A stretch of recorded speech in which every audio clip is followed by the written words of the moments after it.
Hi guys, welcome back. For those of you who are new here, my name is Amber. Today, we're talking about Valentine's Day book recommendations. Happy Valentine's Day to all of you. So, a majority of these are romance books, but I threw in a couple fantasy books and a couple dark romance books in case normal romances aren't really what you're going for. All of these I have read with the exception of two. One of them I'm gonna be reading and the other one I'm in the middle of reading. So we're gonna start with those two first. The one that I haven't read yet, but I plan on reading within the next couple days is The Do-Over by Lynn Painter. This, I have a feeling, is going to be perfect for Valentine's Day because the whole book takes place on Valentine's Day over and over again. This, you're following Emily, and she finds her boyfriend cheating on her the day of Valentine's Day, and she goes to her grandma's house just to kind of talk and pick up her spirits. She ends up falling asleep on the couch, and then she finds herself waking up in this time loop of every single day, it being Valentine's Day, and her having to witness her boyfriend cheating on her again and again. But during that, she keeps running into Nick, sometimes quite literally, and it says, how many days can one girl spend passively watching her life go up in flames, and when something good starts to come out of these terrible days, what happens when the universe stops doling out do-overs? So this one I'm extremely excited to start. This is going to be the next one that I pick up after I finish the one that I'm currently reading, which we'll move on to right now. And that is One for My Enemy by Olivia Blake. This one is a fantasy. It's not one that I feel like would really stick out as a Valentine's Day read right off rip, but the only reason that I'm putting this on this list is this is a Romeo and Juliet retelling in modern day Manhattan, but with witches. So to me, it kind of seems like a good time to read it. And so far, I'm about 30% of the way through this and I'm having such a fun time. Lev is just... I love him. The banter in this so far is really good. He's super witty and funny. And I just feel, I don't know what it is. I feel like I picked this up at the right time. So, if you haven't picked this up, it's Romeo and Juliet retelling. Perfect for Valentine's Day. Oh, I guess I'll give the thing on this. So, in this one, you're following the Antonova sisters. Their mom is Baba Yaga, and she runs an apothecary shop in Manhattan. And then on the other hand, you're also following the Fedorov brothers, and their dad is Kashi the Deathless, and he runs like this furniture shop right around the corner, and they're rivaling families. Yeah, so far so good. Really enjoying this. Highly recommend. Next up, we're going into Funny Story by Emily Henry. I feel like pretty much any Emily Henry book is perfect for Valentine's Day because they are all just super heartfelt, funny, bingeable. All her characters are so lovable and enjoyable to read. The chemistry between them is just perfect. This one, you're following Daphne, and she is engaged to Peter. They're about to get married, and Peter comes home from his bachelor party and ends up telling her that he has realized that he's actually in love with his best friend, his childhood best friend Petra, and so he's calling off the wedding. She had moved to Michigan to be with him, so she has no family or friends to really help her. So she ends up needing a roommate because she cannot afford to live on her own here. And she ends up agreeing to become roommates with Petra's ex, Miles. So they're kind of both dealing with the emotion of their longtime relationships ending. And they decide, they kind of make a deal that instead of sitting around moping day after day, they are going to go out and do things throughout the summer and post pictures, try to make themselves feel better. And in the process, if that kind of comes across as they're in a relationship now, what's the harm in that? So it's never like a straight out fake dating, but it definitely comes across that way. This was just so fun. Miles took me a little bit of getting used to just because he's not really like the typical description of Emily Henry's men. It's talked about him wearing Crocs a lot and just kind of being like unkempt and kind of chaotic. But honestly, I absolutely loved him. I loved him and Daphne together. Their banter was so good. Their chemistry was just so believable, and I binged this book in like a day and a half. I could not put it down. Highly recommend. Now onto the ones that I don't have the physical book of. So starting off, it's going to be The Fall Risk by Abby Jimenez. This is a short story. I ended up getting this as my prime reading pick of the month. I just finished this 2 days ago and I absolutely loved it. It is a very short book. I think it took either between an hour or an hour and a half to read.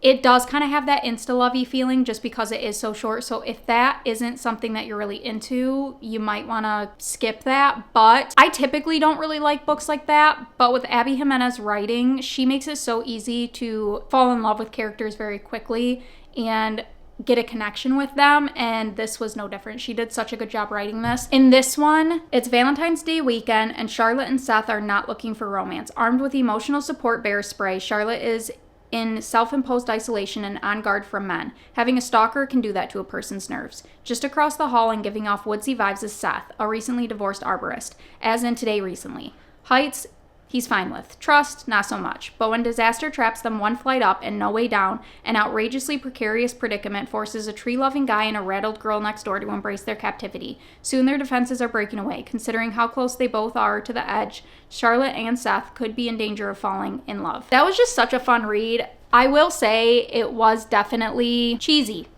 It is very cheesy.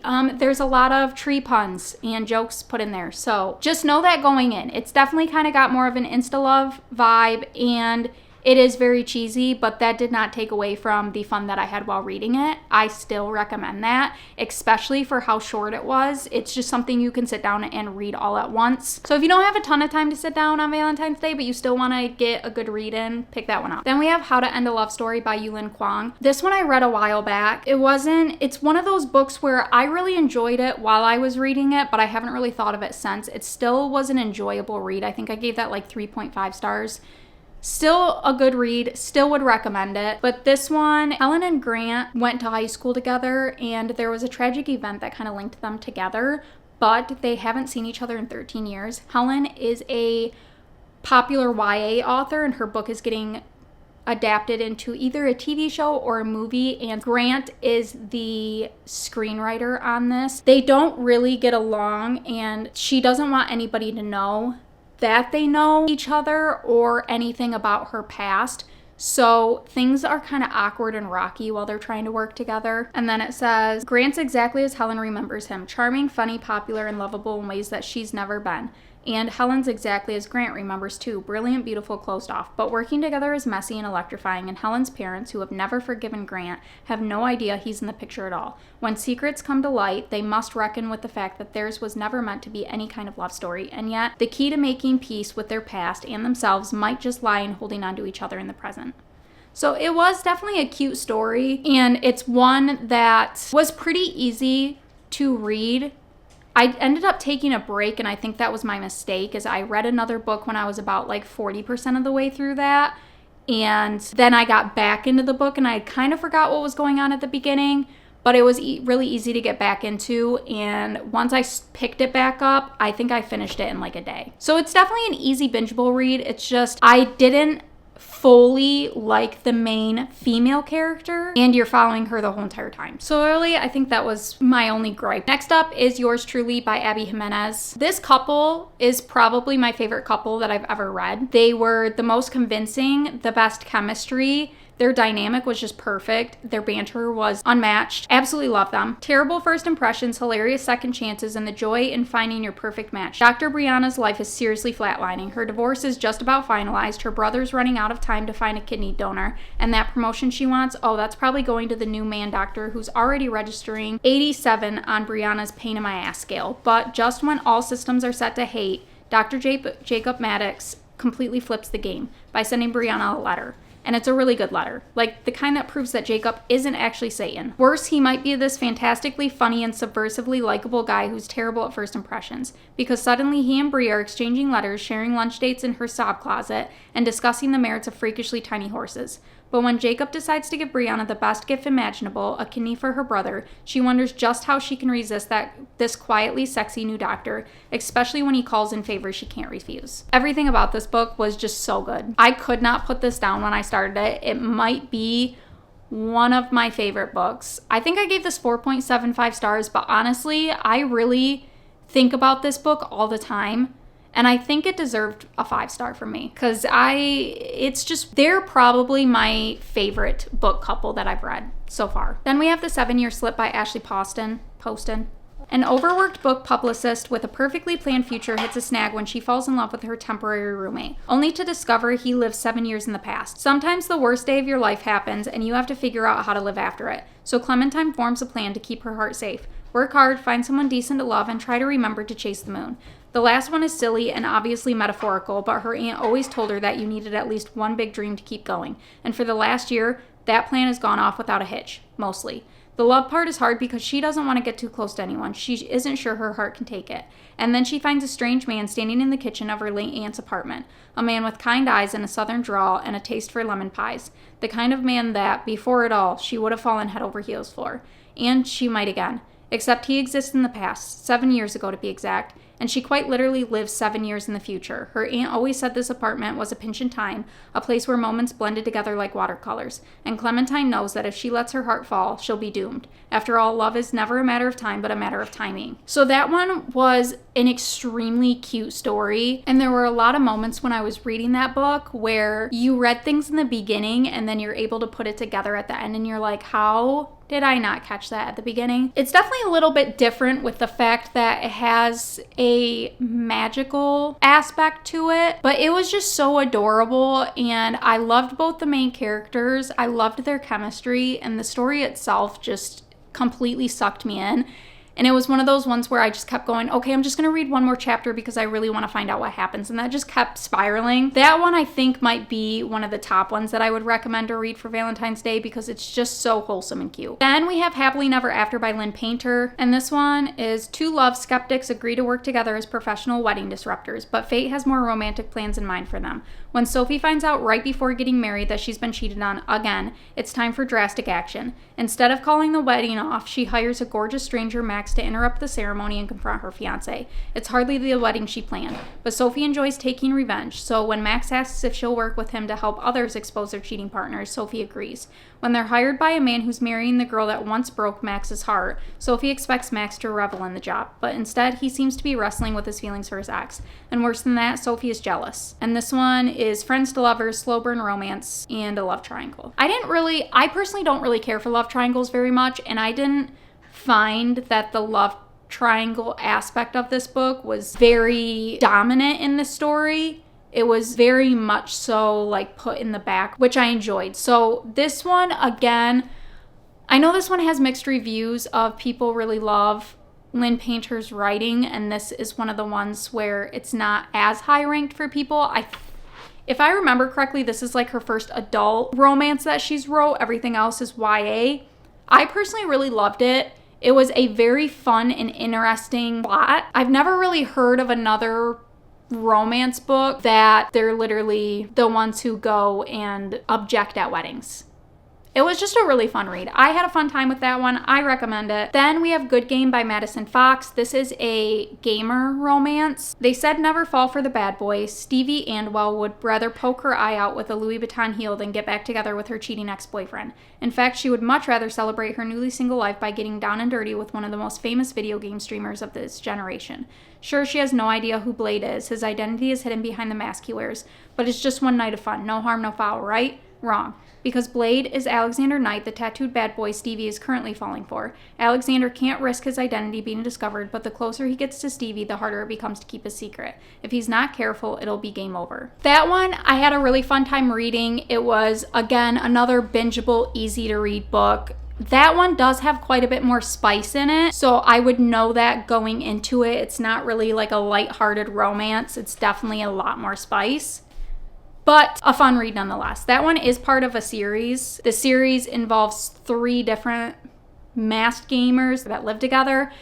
And then I think the next one is between like the assistant and one of the other gamers, and that was one of the ones that I was most excited to read because you get a little bit of their banter in this one, and it was good. It was too good. The next one is Twisted Games by Anna Huang. This one, the first book is Twisted Love. I personally did not like that at all. I almost didn't continue the series, but I have seen a lot of other people also talk about not liking Twisted Love, but absolutely loving the other one. So I did give it a second chance and I moved on to Twisted Games. 5 stars. I gave this 5 stars. Love it. It's bodyguard romance. Reese Larson, ladies and gentlemen. Reese fucking Larson. That's all I have to say. He is enough of a reason to pick this book up. Stoic, broody, and arrogant elite bodyguard Reese Larson has 2 rules. Protect his clients at all costs. Do not become emotionally involved, ever. He has never once been tempted to break those rules until her. Bridget von Ashburg, a princess with a stubborn streak that matches his own, and a hidden fire that reduces his rules to ash. She's nothing he expected and everything he never knew he needed. Day by day, inch by inch, she breaks down his defenses until he's faced with a truth he can no longer deny. He swore an oath to protect her, but all he wants is to ruin her, take her, because she's his princess, his forbidden fruit, his every depraved fantasy. Regal, strong-willed, and bound by the chains of duty, Princess Bridget dreams of the freedom to live and love as she chooses. But when her brother abdicates, she's suddenly faced with the prospect of a loveless, politically expedient marriage and a throne she never wanted. And as she navigates the intricacies and treacheries of her new role, she must also hide her desire for a man she can't have, her bodyguard, her protector, her ultimate ruin. Unexpected and forbidden, theirs is a love that could destroy a kingdom and doom them both. Do not become emotionally involved ever. I ate this book up. If I had to recommend one book for you to pick up out of this whole list, it's gonna be this book. Talking about this book makes me want to go pick it back up and read it again because Reese Larson is everything, the bodyguard trope is everything, the forbidden love is everything. I loved this book. Moving on. Next up is Brutal Prince by Sophie Lark. This is the first book in the Brutal Birthright series. He's no Prince Charming. Callum Griffin is the heir to the Irish Mafia. He's ruthless, arrogant, and he wants to kill me. We got off on the wrong foot when I set a very small fire in his house. Our families believe a marriage pact is the only thing that will prevent all-out warfare. I think I might need to murder him while he sleeps. This would all be a lot easier if Callum wasn't so damn good looking. But I've got a lockbox around my heart because even if I'm forced to marry him, I can never love a brutal prince. Brutal Prince is the explosive first act in the epic Brutal Birthright series. Also, this one's very spicy, and if I could just give you one thing out of this whole book that would convince you to pick it up, on their wedding day, he's allergic to strawberries, and she eats a shit ton of strawberries right before walking down the aisle to kiss him. That was another very fun read. Very fun read. The next one is Lethal Vows by T.L. Smith and Kaya Carrington Russell. This one I'll just read the synopsis because it's super short and it gets to the point. Dear Miss Ricky, you don't know... Richie? Ricky? Reese? You don't know this yet, but you will be my wife. Sincerely, your soon-to-be husband. He thought I was his. That's what his emails indicated. He thought that because our family signed on the dotted line many years ago, it was a done deal. But I ran away from that life for a reason. Little did I know he would find me, and he wasn't going to take no for an answer. Crew wanted me to be his wife, and all I wanted was him in my bed. That one was a fun read. Not my favorite. It is a mafia romance, arranged marriage, which I do love a good arranged marriage. My biggest problem with that book was just that the reluctance all throughout the book just kind of got old towards the end. But if you really like mafia romances, it is kind of on the shorter side and it is a very easy read. I would still recommend it. Now on to my dark romance recommendations. Starting off is Haunting Adeline by H.D. Carlton. This one I know has very mixed opinions surrounding it. This duology I enjoyed reading. I know it's not everybody's cup of tea. There are a ton of trigger warnings in here, so please make sure to read those before deciding if you want to pick this up. But this one, you're following Adeline and Zaid. Zaid is stalking Adeline throughout this. He is extremely morally gray because on the one hand, he has made his whole entire life mission to helping and saving women and children who have been sold. But on the other hand, he then flips and is stalking Adeline. There are a lot of messed up things happening throughout this whole book. Probably one of the most trigger warnings in a book I've ever picked up. I don't read a ton of dark romance. I've read a handful, This one I think is probably one of the darkest ones that I've read so far, but I still enjoyed reading both of them. If you like dark romances, the biggest thing that makes me relate this to Valentine's Day is literally just the flowers that he's always leaving for her in her house. There's not much to put it with Valentine's Day, but it's the red roses that are always just left everywhere. So this is mainly just if you don't want the typical fluffy romances, you want a darker romance, I think this one would be good to pick up. If you're looking for a dark rom-com, I think Butcher and Blackbird's perfect for Valentine's Day. Again, ton of trigger warnings, so make sure to read those before going into this book. This one also just has a lot of messed up things in it. When a chance encounter sparks an unlikely bond between rival murderers Sloane and Rowan, they find something elusive, the friendship of two like-minded, pitch-black souls who just happen to enjoy killing other serial killers. From small-town West Virginia to upscale California and from downtown Boston to rural Texas, the two hunters collide in an annual game of blood and suffering, one that pits them against the most dangerous monsters in the country. But as their friendship develops into something more, the restless ghosts left in their wake are only a few steps behind, ready to claim more than just their newfound love. Can Rowan and Sloane dig themselves out of a game of graves, or have they finally met their match? I had such mixed emotions while reading this. I did end up giving this, I think, 4.5, maybe even 5 stars. I can't fully remember. I really enjoyed reading this one. The second one, Leather and Lark, not so much. The third one comes out this year. It's like Scythe and Sparrow, or Sparrow and Scythe, something like that. But this one, just all around. I read this very quickly, which I'm not a fast reader, so if I finish something in like 2 to 3 days, that's very fast for me, and this was one of those. I couldn't put it down. It's one of those ones where it puts you in such a weird headspace because on the one hand, you'll be absolutely disgusted in something that you read, and literally 2 paragraphs later, you're going to be laughing. It's like, it really put me in such a weird headspace the whole time I was reading this. I couldn't decide if I loved it, if I thought it was hilarious, or if I wanted to vomit. That's the best way I can put this. But again, I think if you're looking for a dark romance, another perfect one for Valentine's Day, especially with the comedy aspect of this. It's definitely a more lighthearted, that's not really the word I want to use, but it's the best one I can come up for, but a lighthearted dark romance. I have one more dark romance, and that is No One Has to Know by, I don't know if you say it Corinne or Karen Hart, but that one was a pretty quick read. Another dark romance that I would recommend checking trigger warnings. I love flowers. Being a botanist has always been my dream, but life got in the way. Nowadays, I have a job at the flower shop near my crummy apartment, so at least that's something. It might not be in the best neighborhood, but it's a bright spot in a dirty city, and at least there are usually cops around. Lately, I've noticed one in particular keeping an eye on the shop, Officer Mason Burns.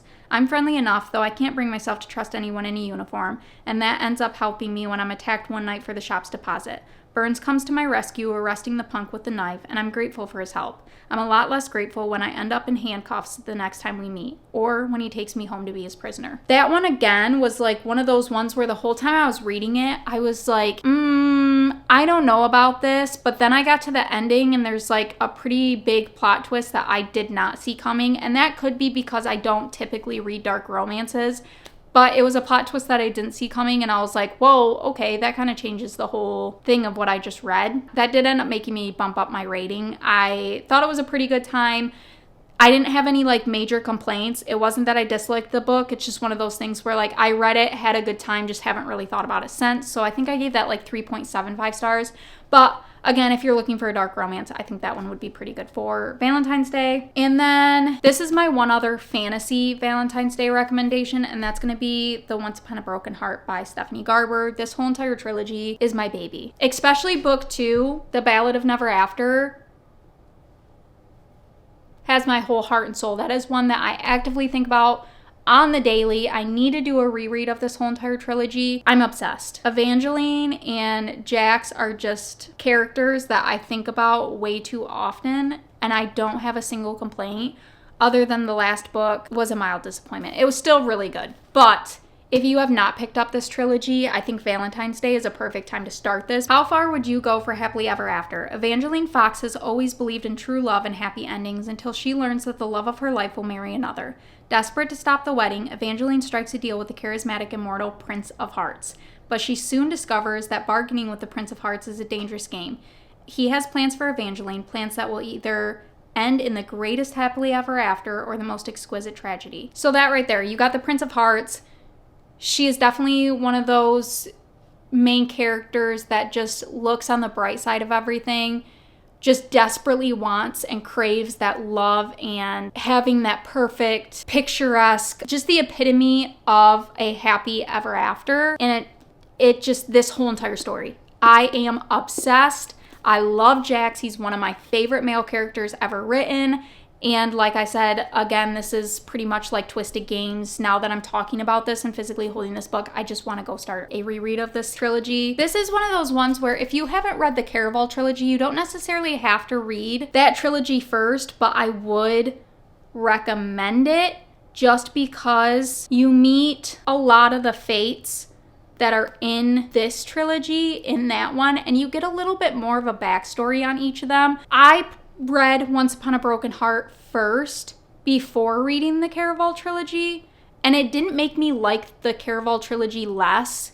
It's just I still do wish I would have read those first because of the backstory you get, the timeline that things are happening with those, especially with Jax. You get kind of a backstory on not necessarily why he is the way he is, but things that happen in this, get a better understanding in that one. They like mildly overlap each other.